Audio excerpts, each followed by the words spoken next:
Hello दोस्तों, horror stories YouTube channel में आपका स्वागत है। तो दोस्तों, अगर आपको भूत प्रेतों की सच्ची डरावनी कहानियां सुनना पसंद है तो प्लीज हमारे इस चैनल को सब्सक्राइब जरूर कीजिए और मजा लीजिए हमारी खौफनाक कहानियों का। हेलो दोस्तों, मेरा नाम सागर है और जो मैं आपको आज घटना बताने जा रहा हूँ वो आज से तकरीबन 40 साल पहले मेरे नाना जी के साथ घटी थी। और इस घटना के बारे में मेरे नाना जी ने मुझे तब बताया था जब मैं उनके पास अपनी गर्मियों की छुट्टियां काटने जाया करता था। बचपन में मुझे एक आदत थी, मैं रात के समय हमेशा ही कहानी सुनकर सोया करता था। तो ऐसे ही एक शाम मैंने भूत प्रेतों की कहानी सुनने की जिद की। तो मेरे नाना ने मुझे बताया कि मैं तुम्हें बिल्कुल एक सच्ची घटना बताने वाला हूँ जो कि मेरे साथ घटी थी। वो घटना एक ऐसी घटना थी जिसने मेरे नाना जी को अंदर तक झंझोड़ कर रख दिया था। दरअसल नाना जी बताते हैं कि हुआ कुछ यूं था। मेरे नाना जी पहले एक गांव में रहा करते थे। उनका गांव शहर से लगभग 200 किलोमीटर की दूरी पर था। कि हमारा गांव शहर से दूर होने के कारण गांव में आबादी कम हुआ करती थी और जो लोग रहा भी करते थे उन लोगों का शहर से कोई भी ताल्लुक नहीं था। बहुत ही ज्यादा जरूरी काम पड़ने पर लोग शहर जाते थे और उस समय हमारा गांव चारों ओर से जंगलों से घिरा हुआ था।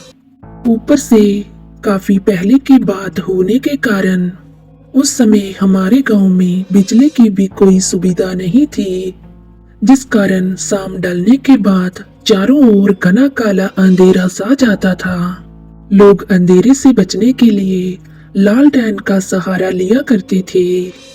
वैसे तो गांव के सभी लोग अंधेरा होने के कारण अपने घर से बाहर नहीं निकला करते थे और साथ ही साथ उस समय गांव में जंगली जानवरों का आतंक बहुत ज्यादा था। दरअसल घटा कुछ यूं था कि मेरे नाना जी को सुबह सुबह टहलने का काफी शौक हुआ करता था। तो नाना जी हमेशा ही जंगल की तरफ टहलने निकल जाया करते थे। ऐसे ही नाना जी एक दिन सुबह सुबह उठकर टहलने निकल गए। ठंड का मौसम होने के कारण बाहर काफी ज्यादा कोहरा था। कोहरा इतना ज्यादा था कि आसपास का कुछ भी दिखाई नहीं दे रहा था। तो नाना जी धीरे धीरे जंगल की तरफ आगे बढ़ने लगे और वो घर से काफी आगे निकल आए थे और उन्हें जंगल में पत्तों के नीचे से कोई चीज चमकती हुई मिली जिस पर सूरज की रोशनी पड़ रही थी। उस चमकती चीज को देखकर नाना जी उस चीज की ओर आगे बढ़ने लगे। तो उन्होंने वहां जाकर देखा कि वो चमकती चीज कुछ और नहीं बल्कि एक सुंदर सा आईना था। उस आईने को देखते ही वो नाना जी को बहुत अच्छा लगा और नाना जी ने उसे तुरंत ही उठा लिया और उस आईने पर पड़ी हुई धूल को अपने कपड़ों से साफ कर अपने चेहरे को उस आईने में देखने लगे। कुछ देर अपने चेहरे को उस आईने में निहारने के बाद नाना जी ने उस आईने को अपनी जेब में डाल लिया और फिर वापस घर की तरफ आने लगे। घर पहुंचते ही उन्होंने उस आईने को अपने कमरे में रख लिया और अपनी दिनचर्या के काम में लग गए। अब तक तो सब कुछ ठीक ही चल रहा था, मगर अब नाना जी के साथ आगे क्या होने वाला था ये तो नाना जी नहीं जानते थे। दिन ढलने के बाद शाम ने धीरे धीरे अपना डेरा जमाना शुरू कर दिया और देखते ही देखते रात के अंधेरे ने आसमान को पूरी तरह से घेर लिया। अंधेरा होने से पहले पहले नाना जी गांव वालों के साथ साथ अपने घर को लौट चुके थे। रात के तकरीबन 9 बजे तक गांव के सभी लोग खाना खाकर सो जाया करते थे, क्योंकि गांव में लोग जल्दी सो जाते हैं और सुबह जल्दी उठ जाते हैं। और नाना जी भी खाना पीना खाकर रात के 9 बजे तक सोने अपने कमरे में चले गए। दिन भर काम करके नाना जी काफी थक चुके थे जिस कारण बिस्तर पर लेटते ही उन्हें नींद आ गई। जिसके बाद उनकी आंख तब खुली जब उन्हें सांस लेने में तकलीफ आ रही थी। जब उसकी आंख खुली तो उन्होंने देखा कि उनके कमरे में काफी धुआं फैला हुआ था। तो नाना जी झटपट से उठकर अपने बिस्तर पर बैठ गए और चारों तरफ अपनी नजरें घुमाकर देखने लगे कि आखिर ये धुआं आ कहां से रहा है। इधर उधर नजरें घुमाते वक्त नाना जी की नजर उस आईने पर गई, जिस आईने को नाना जी सुबह जंगल से उठाकर घर लेकर आए थे। उस कमरे में धुआं कहीं और से नहीं बल्कि उसी आईने से निकल रहा था। ये देखकर नाना जी झटपट से उठकर खड़े हो गए। नाना जी को बिल्कुल भी समझ नहीं आ रहा था कि आखिर ये क्या हो रहा है। इस आईने से धुआं कैसे निकल सकता है। अब उस धुएं को देखकर नाना जी को थोड़ा थोड़ा डर लगने लगा था।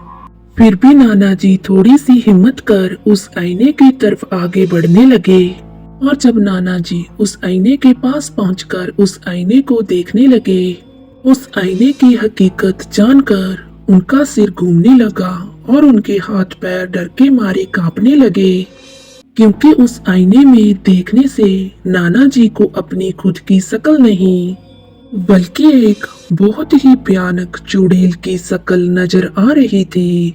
उस भूत की आंखें बिल्कुल सफेद थी, बल्कि वो धुआं कहीं और से नहीं उस भयानक भूत के मुंह से निकल रहा था।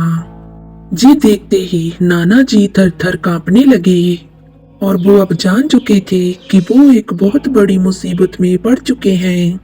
जिसके बाद नाना जी ने डरते हुए उस आईने को उठाकर खिड़की से बाहर फेंक दिया।